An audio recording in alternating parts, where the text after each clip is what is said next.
À 15 km, une porte d'acier arrête un convoi présidentiel, net et sans avertissement. Derrière, un domaine privé de luxe défie une route publique cruciale, condensant le choc entre privilèges, contrats et usages collectifs quotidiens. Que vaut la règle quand Ibrahim Traoré se retrouve face à ce portail, sous les armes des gardes privés et le silence des soldats? En quelques minutes, une décision froide annonce des conséquences juridiques, économiques et symboliques, bien au-delà d'un détour imposé aux ambulances, aux camions agricoles et aux familles. Ce récit ne porte pas seulement sur une confrontation spectaculaire à un portail métallique. Il promet de montrer, pas à pas, comment une décision locale peut révéler des tensions plus vastes entre pouvoir économique, légalité formelle et intérêt général. En filigrane, l'enjeu est simple. Comprendre ce qui se passe quand une route censée servir des régions agricoles entières devient l'otage d'un projet privé présenté comme moteur de développement. Au cœur de cette situation, Ibrahim Traoré n'est ni un symbole abstrait, ni un simple figurant institutionnel. Il incarne un point de friction entre deux visions opposées, celle où l'investissement justifie presque tout et celle où l'infrastructure publique reste non négociable. Ce qui se joue ici concerne la circulation des biens, l'accès aux soins, la confiance dans l'État et la frontière parfois floue entre légalité administrative et justice sociale. La promesse est donc claire. Suivre cette affaire permet de mesurer comment une décision, prise en quelques minutes, peut redéfinir des règles longtemps considérées comme intouchables. En moins de 3 minutes, un refus suffit à bloquer un axe vital reliant la capitale aux zones agricoles du Nord, à seulement 15 km du point d'arrêt. La barrière n'est pas improvisée, c'est une structure permanente, installée depuis plusieurs années sur ordre d'un homme d'affaires ayant transformé des terres publiques en copropriété fermée. Le contexte éclaire la portée de l'incident. La route concernée a été construite avec des fonds publics plus de 20 ans auparavant et sert quotidiennement aux camions de denrées, aux ambulances et aux familles. Pourtant, un domaine privé de haut standing s'est progressivement imposé autour d'elle. Villas luxueuses, équipements importés, systèmes solaires coûteux, le tout présenté comme un modèle d'investissement moderne au cœur de la savane. Officiellement, le terrain aurait été acquis lors d'enchères publiques sous un précédent gouvernement, avec des contrats et des assurances en règle. C'est dans ce cadre que le convoi présidentiel s'arrête. À l'intérieur du véhicule, Ibrahim Traoré prend connaissance des premiers éléments transmis par ses conseillers. Documents d'acquisition, promesses d'itinéraires alternatifs, montants engagés pour contourner la route. À l'extérieur, des agents privés armés invoquent la propriété et l'absence d'autorisation écrite. La scène est calme, presque administrative, mais elle concentre des années de compromis opaques. Ce qui se révèle alors n'est pas seulement un différend foncier, c'est la collision entre une logique d'accumulation privée, soutenue par des procédures formelles, et l'usage collectif d'une infrastructure essentielle. À ce moment précis, la question n'est plus de savoir qui possède quoi sur le papier, mais jusqu'où l'État accepte que l'intérêt public soit redéfini sans débat. Autour de cette route, l'impact concret apparaît rapidement à travers des situations ordinaires.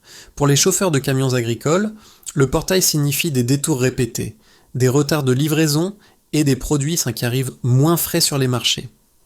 Pour les familles vivant dans les villages voisins, cela veut dire plus de temps sur des pistes secondaires, parfois impraticables selon la saison.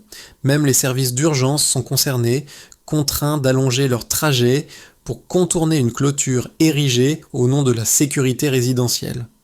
Le personnage central de ce moment n'est pourtant pas seulement le propriétaire du domaine, c'est aussi l'État, incarné par un président qui observe sans élever la voix. Ibrahim Traoré ne se présente pas comme un homme pressé ni comme un chef cherchant l'affrontement. Son rôle est celui d'un point de bascule.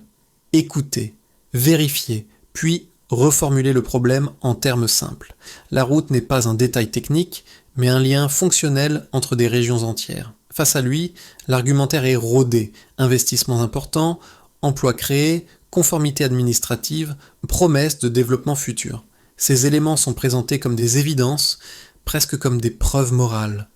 Pourtant, à mesure que la discussion progresse, une dissonance apparaît entre le langage de la performance économique et la réalité quotidienne des habitants affectés. L'impact précoce de cette scène tient justement à cette tension silencieuse. Sans encore décider, le président transforme un incident logistique en question politique plus large. Le problème cesse d'être une histoire de portail et devient un test de priorité. À cet instant, une idée s'impose. Quand une infrastructure publique est bloquée, ce n'est pas seulement une route qui est fermée, mais une conception du bien commun qui vacille. Tout commence par un déclencheur simple, presque banal. Le convoi ralentit, puis s'arrête devant une porte métallique fermée, surveillée par des agents privés armés. Aucun slogan, aucune agitation populaire, seulement une infrastructure verrouillée au milieu d'une route censée rester ouverte. L'escorte descend, échange quelques phrases brèves avec la sécurité du domaine, puis revient vers les véhicules officiels. Le message est clair, le passage est refusé, faute d'autorisation écrite préalable. La situation bascule lorsque l'information est transmise à Ibrahim Traoré. Il ne hausse pas le ton et ne donne pas d'ordre immédiat. Il demande un nom, puis des documents. Les conseillers fouillent les dossiers disponibles, actes d'enchères publiques, contrats signés sous l'ancien gouvernement, promesse d'un itinéraire alternatif censé compenser la fermeture de la route, tout semble, à première vue, correctement tamponné et juridiquement couvert. C'est précisément cette normalité apparente qui rend l'incident plus lourd. Le propriétaire du domaine arrive alors sur les lieux. Sa posture est assurée, presque condescendante. Il invoque ses investissements, le coût des installations, les risques assurantiels et la valeur immobilière du projet. Selon lui, maintenir une voie publique au milieu d'une copropriété de luxe était incompatible avec la sécurité et la rentabilité. Il rappelle qu'un détour a été proposé, accepté et financé. Dans son récit, la route fermée devient un détail sacrifié au nom d'un développement plus vaste. C'est ici que la confrontation atteint son point de tension. Ibrahim Traoré ne conteste pas immédiatement la légalité formelle, il déplace la discussion vers les effets concrets. Le détour ajoute des kilomètres, traverse une zone marécageuse et devient impraticable plusieurs mois par an. Les travaux promis pour rendre cet itinéraire viable n'ont jamais commencé, malgré des fonds publics déjà versés.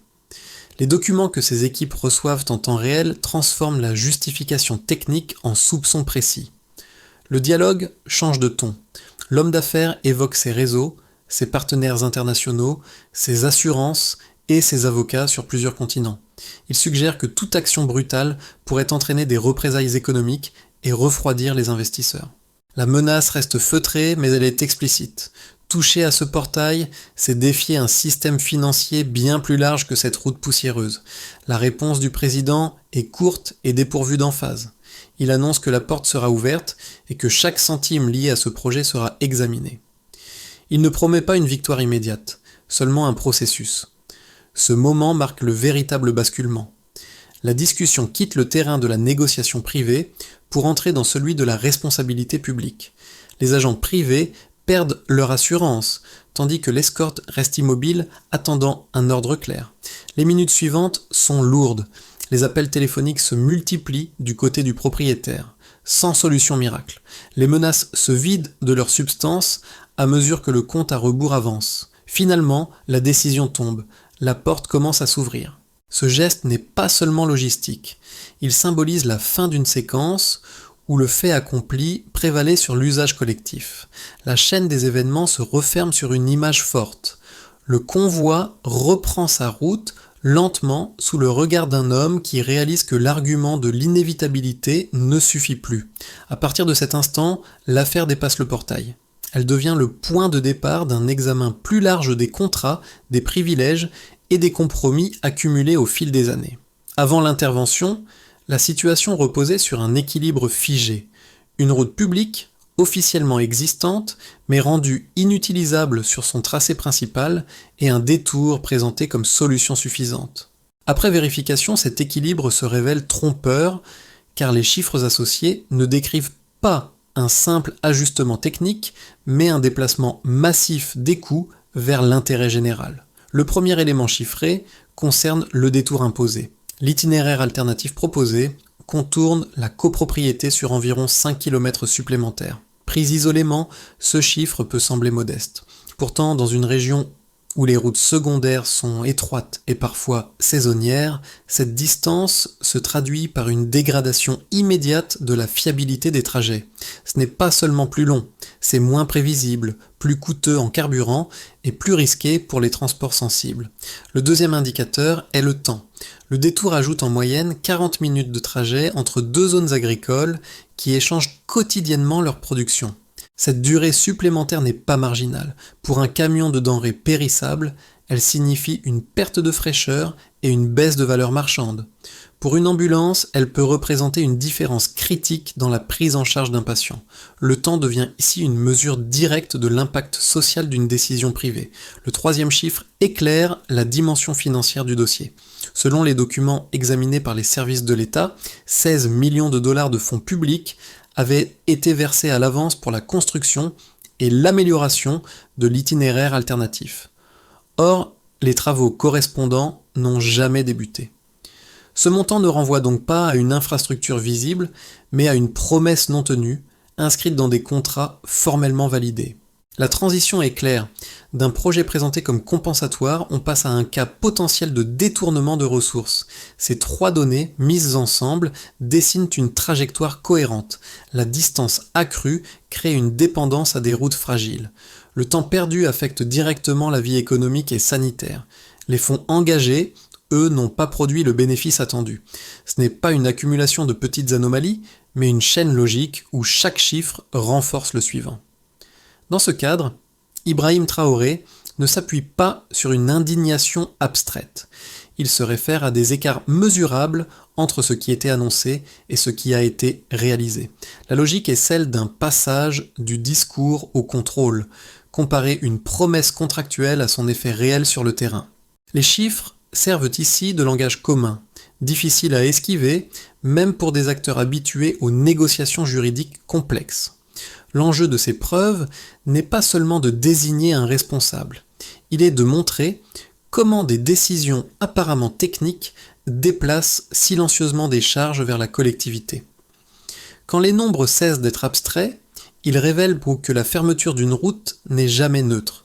Elle s'inscrit dans un calcul où certains gagnent du confort et de la valeur, pendant que d'autres absorbent le coût sans l'avoir choisi. Pour comprendre la solidité apparente du dispositif mis en place autour de la route, il faut examiner les arguments avancés par le propriétaire du domaine dans leur version la plus convaincante. Le premier repose sur l'investissement.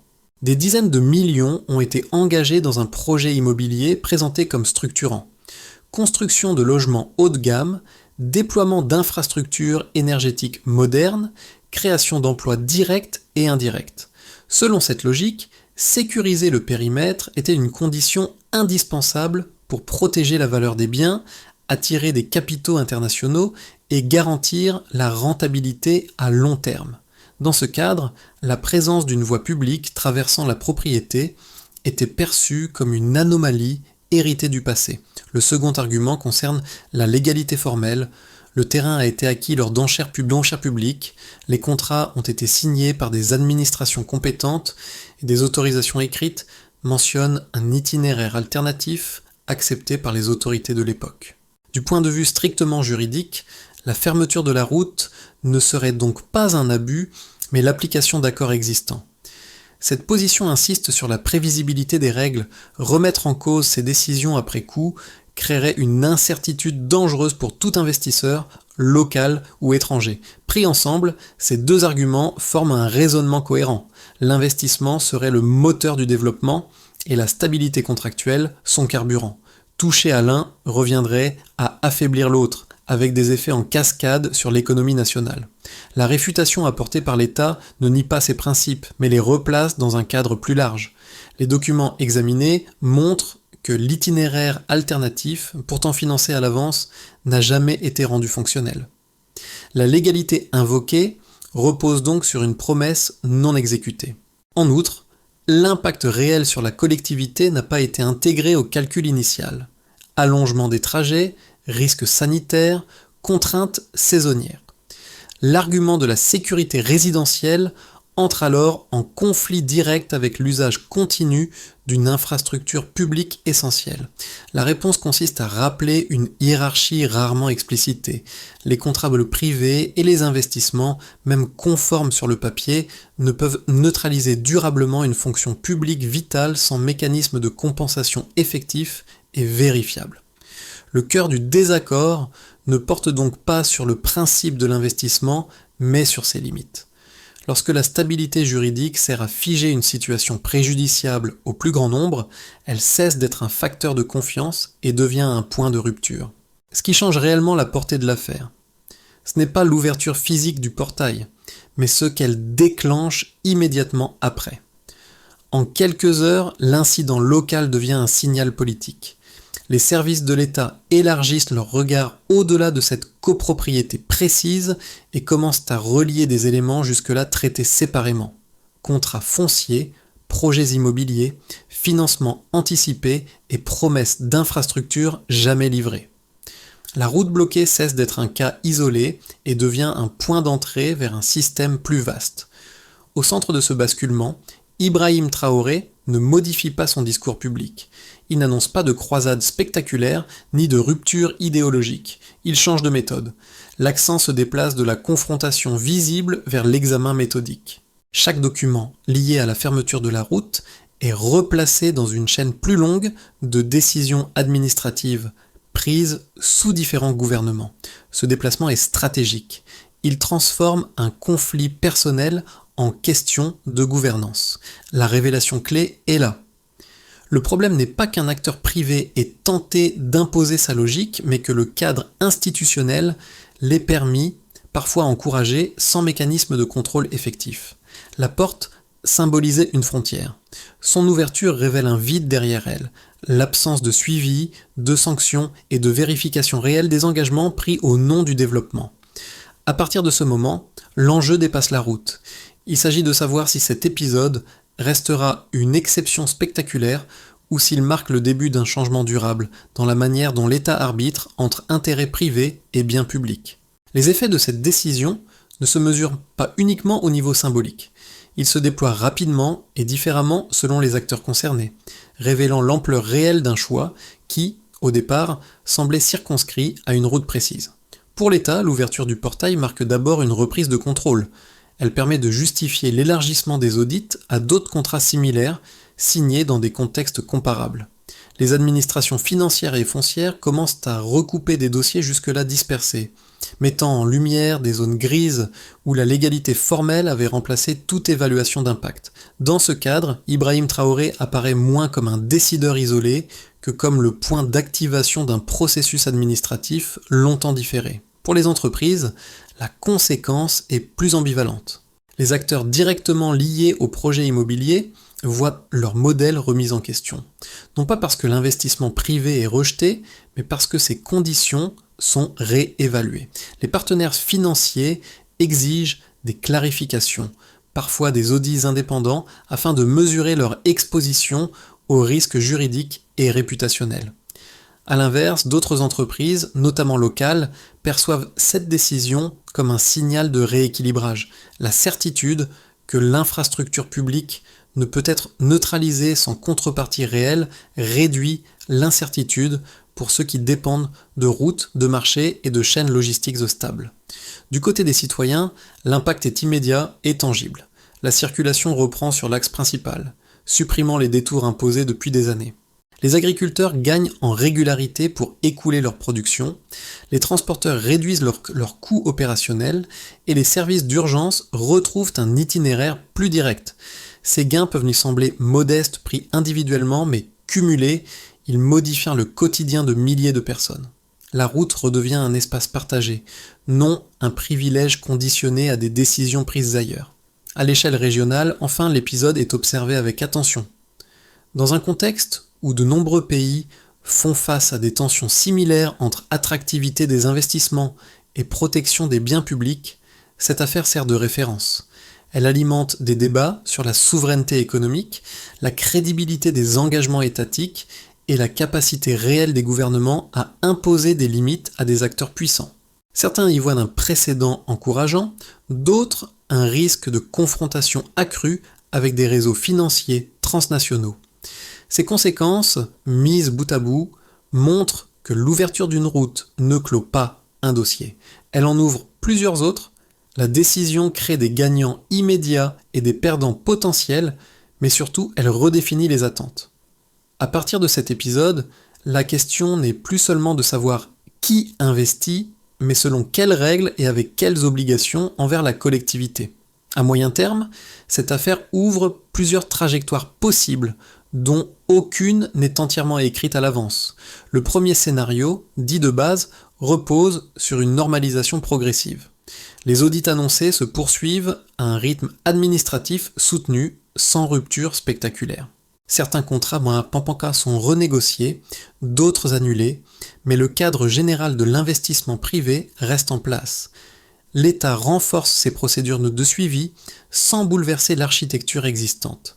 Dans cette hypothèse, l'épisode de la route devient un précédent limité, un rappel des lignes rouges, plus qu'un tournant structurel. Le scénario optimiste suppose un enchaînement plus profond. Les contrôles engagés révèlent des dysfonctionnements récurrents conduisant à une réforme ciblée des règles foncières et des partenariats publics-privés. Les projets futurs intègrent des mécanismes de compensation vérifiables avec des échéanciers publics et des indicateurs mesurables. La crédibilité institutionnelle s'en trouve renforcée. Les investisseurs qui privilégient la prévisibilité à long terme y voient un signal positif. Moins de zones grises, moins de négociations informelles, davantage de clarté sur les usages autorisés des infrastructures publiques. Dans ce cadre, la confrontation initiale sert de catalyseur à une relation plus équilibrée entre État et capital. Le scénario dégradé, enfin, envisage une montée des tensions. Les acteurs directement touchés contestent les décisions devant des juridictions nationales et internationales. Les procédures s'allongent, les investissements en suspens se multiplient et le débat se polarise.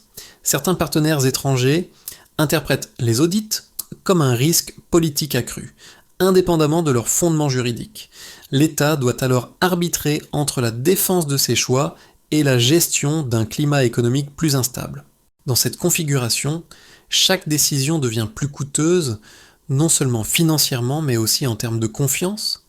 Ces trois scénarios ne sont pas exclusifs. Des éléments de chacun peuvent coexister selon les secteurs et les régions. La variable déterminante réside moins dans l'incident initial que dans la capacité à transformer une réaction ponctuelle en cadre durable. Si les règles restent implicites, les conflits se répéteront sous d'autres formes. Si elles deviennent explicites et applicables, l'épisode de la route prendra une valeur fondatrice. La question centrale pour les mois à venir n'est donc pas de savoir si l'État doit agir, mais comment. Agir de manière cohérente, lisible et proportionnée conditionnera l'issue réelle de cette séquence.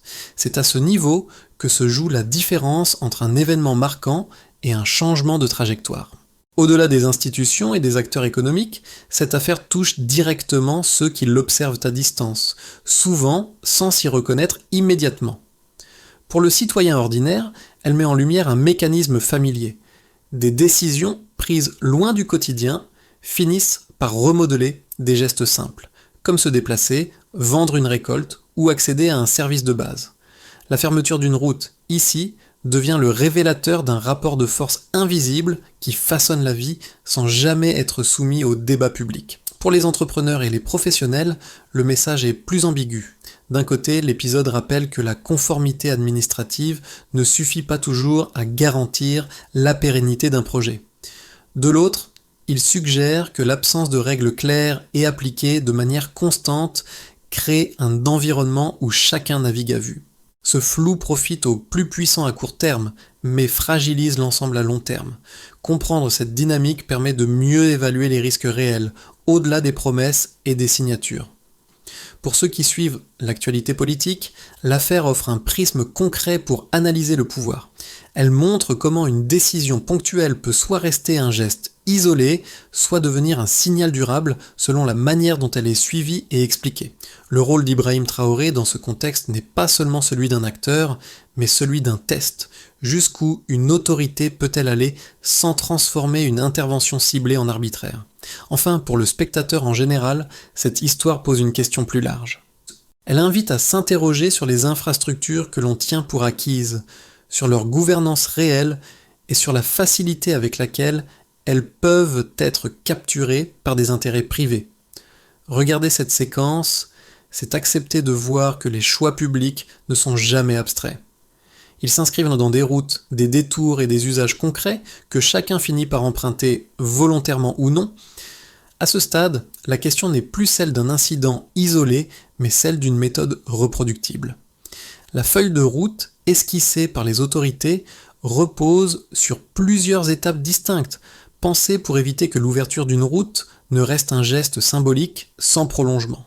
La première consiste à identifier précisément les projets concernés. Cela implique un inventaire systématique des concessions foncières, des partenariats publics-privés et des infrastructures fermées ou détournées de leur usage initial. L'objectif n'est pas de tout remettre en cause, mais de savoir exactement où l'intérêt collectif a été altéré. La deuxième étape porte sur la vérification. Chaque contrat est confronté à son exécution réelle. Route promise mais non construite, compensation annoncée mais jamais livrée, engagements sociaux restés théoriques. Cette phase privilégie des critères simples et observables afin de limiter les interprétations politiques. Dans cette logique, Ibrahim Traoré insiste sur un principe clair. Ce qui a été payé avec de l'argent public doit produire un bénéfice public mesurable. La troisième étape concerne la correction. Lorsque des écarts sont constatés, plusieurs réponses sont possibles, allant de la mise en conformité rapide à l'annulation pure et simple de certains accords. L'idée centrale est de rétablir l'usage collectif sans bloquer systématiquement l'activité économique. La sanction n'est pas conçue comme une fin en soi, mais comme un levier pour rééquilibrer des situations figées. Vient ensuite la dimension institutionnelle. Les procédures de suivi sont renforcées avec des échéances publiques et des responsabilités clairement attribuées. Qui contrôle, à quel moment et selon quels indicateurs? Ces questions deviennent centrales pour éviter que les mêmes dérives ne se reproduisent sous d'autres formes. Enfin, la dernière étape est celle de la communication. Rendre ces processus visibles, expliquer les décisions et publier les résultats intermédiaires permet de transformer une action administrative en signal durable. Sans cette transparence, même une décision ferme risque de s'éroder avec le temps. Cette feuille de route ne garantit pas l'absence de conflit. Elle propose cependant un cadre où les arbitrages cessent d'être improvisés et deviennent vérifiables. C'est à cette condition que l'épisode de la route peut dépasser le registre de l'exception et s'inscrire dans une pratique plus stable de gouvernance. Lorsque l'on revient mentalement à l'image initiale, ce n'est plus la confrontation qui domine, mais la route elle-même. Une route libérée, débarrassée d'un obstacle qui paraissait immuable, redevient un espace banal, presque invisible, parce qu'elle fonctionne à nouveau. Ce retour à la normalité est précisément ce qui lui donne sa portée symbolique. Ce qui avait été capturé par des intérêts privés retrouve sa fonction première sans fanfare durable, mais avec des effets concrets. Dans cette trajectoire, Ibrahim Traoré n'apparaît pas comme un héros figé, mais comme un déclencheur.